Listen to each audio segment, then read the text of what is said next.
Today we're going to be having a look at Chronicles of Crime, which is a game for 1 to 4 players and it has a playtime of 60 to 90 minutes on the box. I'm going to talk about the solo experience and the multiplayer experience in this review. It's a game where players are taking on the role of an investigator, not multiple investigators, and you're attempting to piece together information to solve crimes. You'll be solving crimes like murders and kidnapping and robberies, you know, all the fun stuff. So let's jump in, let's check out how it's played.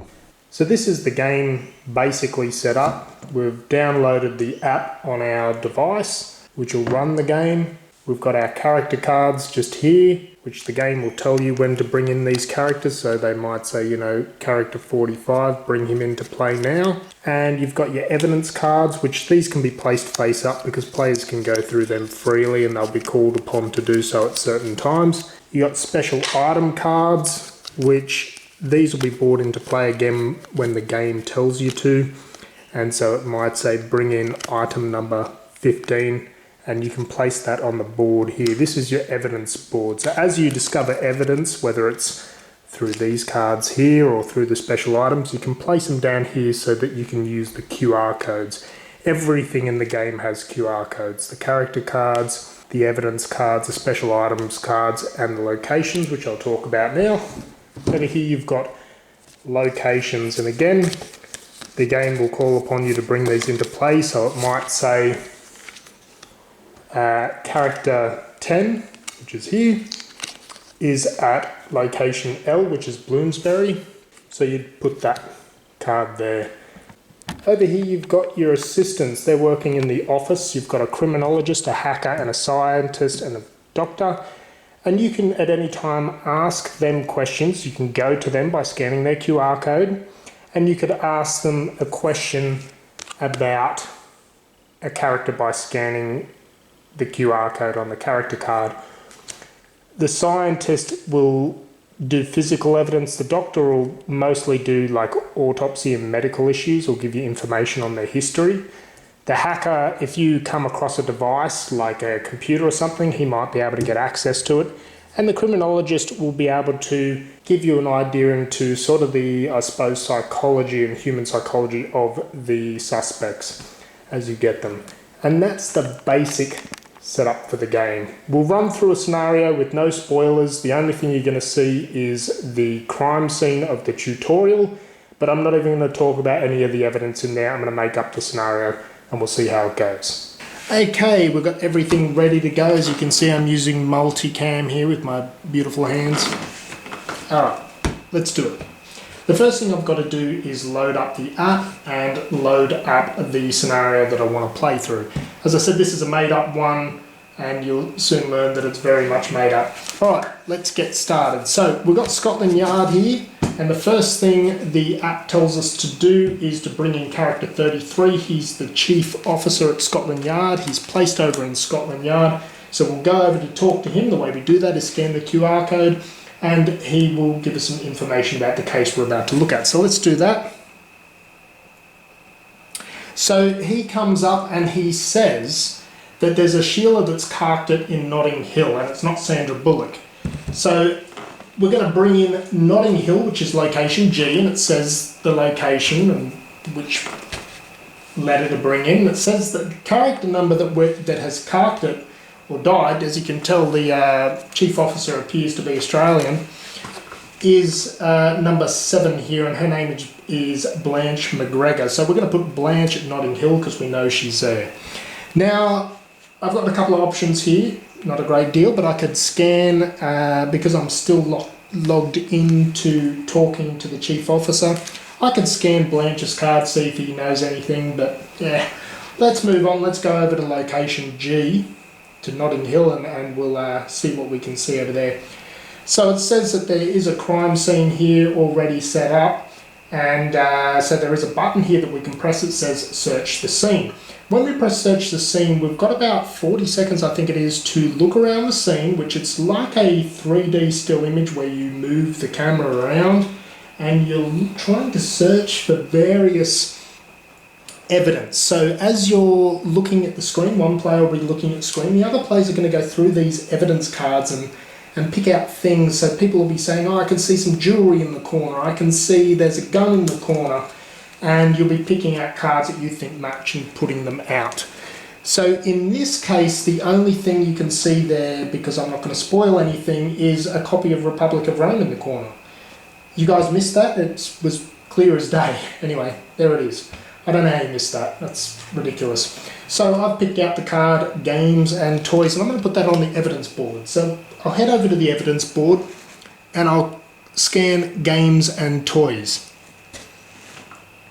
Okay, it says it's a copy of Republic of Rome and it's the Valley Games edition. It's worth about $80, but it has a bit of damage, so on the Board Game Geek marketplace it's going to be devalued. It also has blood all over it as well, which may devalue it more. Depends on how in demand it is. So the next thing we're going to do is probably, let's cut this part out for a moment and let's go check out these guys over here. So I'm going to talk to the scientist and see what she knows about this box of Republic of Rome. So she says it is indeed a copy of Republic of Rome. She said that there is blood on it, but she found the initials inside the box, that the initials written inside that say JC. So that's an interesting clue. Next thing I'd do is probably want to talk to the doctor, and I want to talk to him about Blanch. And he says that yes, it's Blanch McGregor. She died of blunt force trauma to the head by a heavy object, and well, it doesn't get any heavier than Republic of Rome, really. So I can understand that. So let's go over to the criminologist, see if he has any background info on Blanch. So we'll scan the criminologist card, and then we scan Blanch. So he says that Blanch it frequents the pub at Soho, and she's known for liking really quite younger, very attractive, handsome men. So what we're going to do is bring out Soho, which is location C, and the app says bring out location C. It also says to bring out character card number 35. So we'll bring out character card number 35, and wow. You know, I've got to say, the artwork in this game is amazing, and I don't know how they got the license for Brad Pitt, but wow, that guy's hot. Alright, so we're going to go over to location C now and talk to this guy. So he's the bartender there, and it says that character 35 is at the bar. So we go over and talk to him. He introduces himself and says that his name is Jimmy Castelli. JC, very interesting. And he said that he was dating Blanch and that he found her very attractive and very flexible for her age. So the next step... Oh,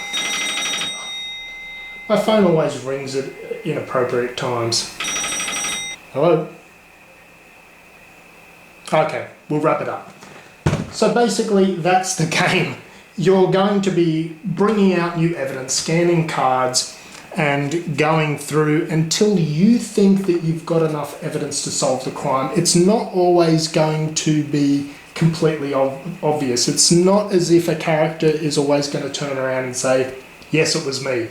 You will at times have to use whatever you've got and then go over to Scotland Yard and try and solve it based on the information that you've gathered. Let's move on to the review.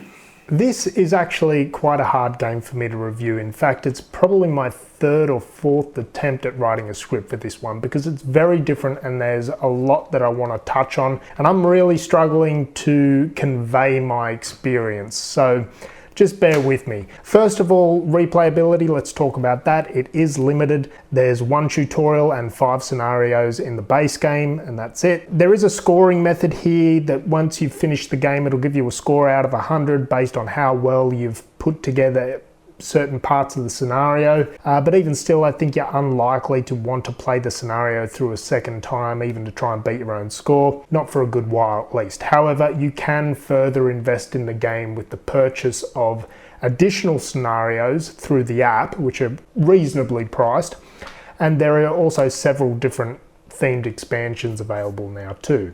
Now, the major point to keep in mind with this review is that in my mind, this doesn't feel like a board game that has an app element to it. It feels like an app that has a board game element to it. But at its core, it feels to me like more of an app experience. The reason I say that is the board and the components do the admin for the app. The board just tracks information. From what I'm observing with most games that use apps these days, it's usually the other way around. The app does the admin for the board game. Here, you don't really move or manipulate anything on the board other than, scanning QR codes.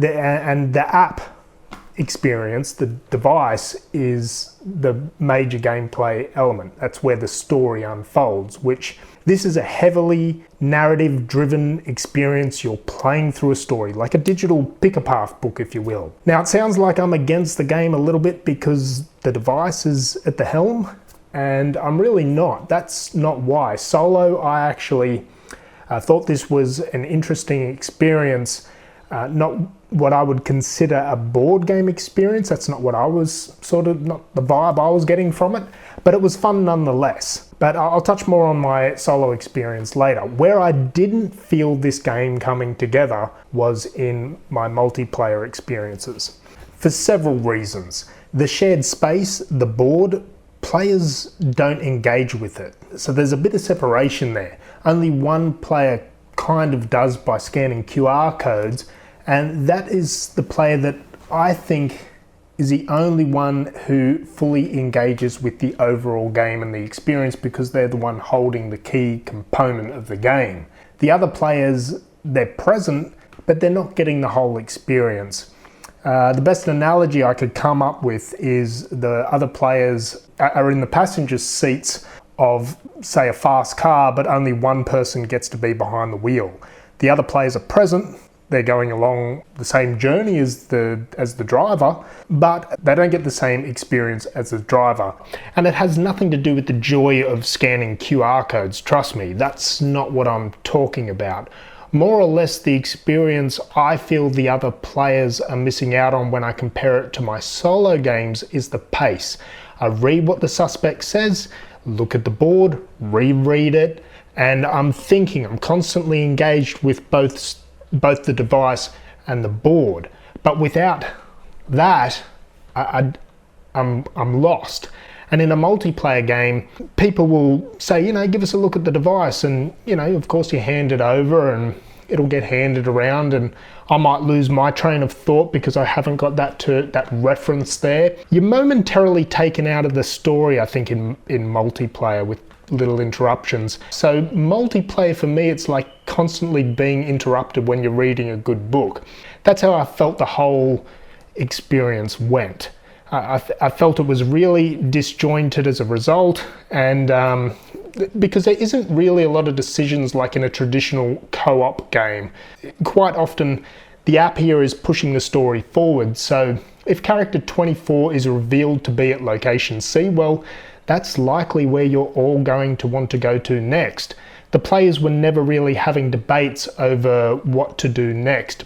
So multiplayer, look, it wasn't for me, but we'll end that there. Let's talk about the good, solo. And solo, look, it flows quite nicely. It's a lot easier to just stand above the board, read, scan, move on, read, scan, move on. I could maintain my engagement a lot more. I'd say definitely the hard scenarios are the better experiences over the easier ones. There will be times in the hard ones where you will pause to consider all the information, all the suspects. It does take up a lot of table space, more than you'd think too, and you will have a lot of information to put together. The artwork is great, very much like a comic book, not too graphic, but the scenarios are darker than the artwork might make you think they are. Some of the stories are pretty dark and twisted.